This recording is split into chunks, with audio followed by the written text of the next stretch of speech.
Ang boring talaga ng araw, yung gusto mo sanang magmuni-muni habang nakatingin ka sa labas, kaso sa kapal ng agyo ng bintana halos wala ka nang makita. Magpapatay malisya na lang sana ako, kaso wala na eh. Nilinis ko na lang kasi trip ko lang. Bago nga pala ako magsipag-sipagan, may nakita kong ulam sa lamesa, tokwat baboy yung mga troops, ang sarap, kaso baon pala to sa swimming, kaya dumekwat muna ako ng katiting at di pa ako kumakain dahil tanghali na nga ako gumigising. Pumunta nga pala muna kami ng resort, lulub-lub lang saglit, pero wala pala akong baong short. Nilabas ko na nga pala yung mga gamit namin. Ano bang laman nitong styro? Semento? Nararamdaman ko dumudungaw na yung almoranas ko. Ang bigat, troops. Yellow lang ba talaga laman nito? Yung totoo, may bote ng alak sa ilalim to, no? Buti na lang may cart dito. Naaawan na kasi ako sa styro. Parang gusto na niyang mamaalam sa katandaan. Huwag ka munang sumuko. Marami pang isda ang naglo-look forward sa'yo. Narealize ko, di pala kami kasama. Kaya iuwi ko na lang yung tray ng tokwa. Malungkot kasi si Sab dahil hindi siya inano sa pool ng mga parentings niya. Sabi ko nga kay Sab, huwag na siyang malungkot. Mag-food trip na lang kami sa bahay ng dinekwat kong tokwat baboy. Naghatid nga lang pala talaga kami. Pagka uwi nga namin ng bahay, kumain muna kami ng di ko alam kung tanghalian o merienda na ba to kasi 2:00 na ng hapon. Konti nga lang pala yung nadekwat kong ulam. Buti na lang di ko makain si Sab ng tokwa kaya wala akong kaagaw. Ayun, miswa na lang yung pinaulam ko sa kanya. Nagulam na nga rin pala ako ng miswa kasi baka magtampo si Ninang Thea dahil hindi ko pinapansin yung luto niya. Tapos kung kumain, nagpahinga nga lang ako saglit. Mga 4 days 2 nights yata yun. Tapos saka ko naman binaklas yung screen ng bintana. Mas madali kasing linisin kung babaklasin. Babacuumin ko nga lang sana to. Kaso sa tigas nung agyo na parang 3 dekada na mula nung huling nilinisan, hindi na kayang supsupin ng vacuum. Akala ko naman madali lang. Wala sa plano to. Kaya kahit tinatamad ako, nilabas ko na lang baka sakaling madaan sa tubig at sabon.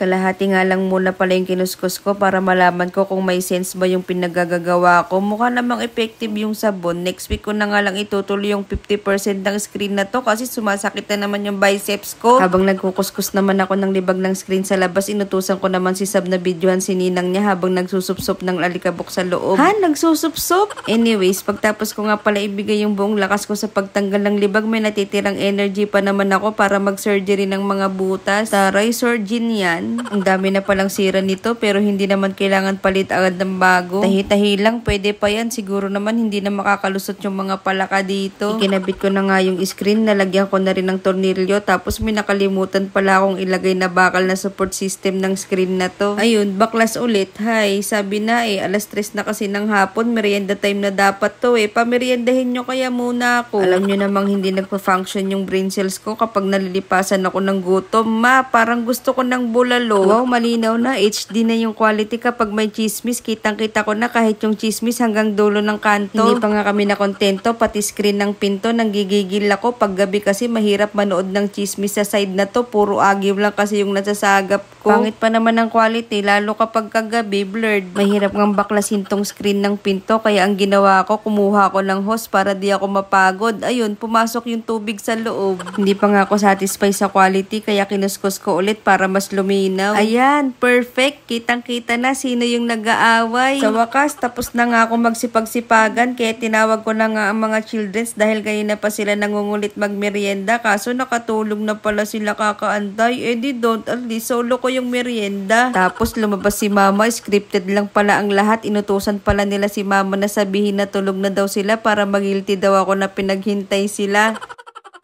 Sabihin ko daw, nakatulog na sila. Pinagtitripan nyo pa ako Sige, ubusin ko nga lahat tong ice cream na to kahit pa tumaas yung cholesterols ko. May paprank-prank pa kayong nalalaman. Ako pa bibiruin nyo. Galing na ako dyan. Pabalik na kayo. Papunta pa lang ako. Alam ko di nyo papalampasin to. Buti pa tong mga childrens na to. Pa Roblox lang. Tapos may pa ice cream pa. Noon nung bata ko, kung di pa ako magpapabunot ng ipin, di ako makakakain ng ice cream. Kaya suki ako nun sa dentista Nagpapanggap kasi ako masakit ipin ko. Mabunot lang para may libreng ice cream.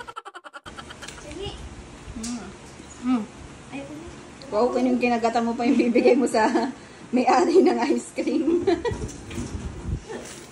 Hindi mo nagmamagandang loob pa.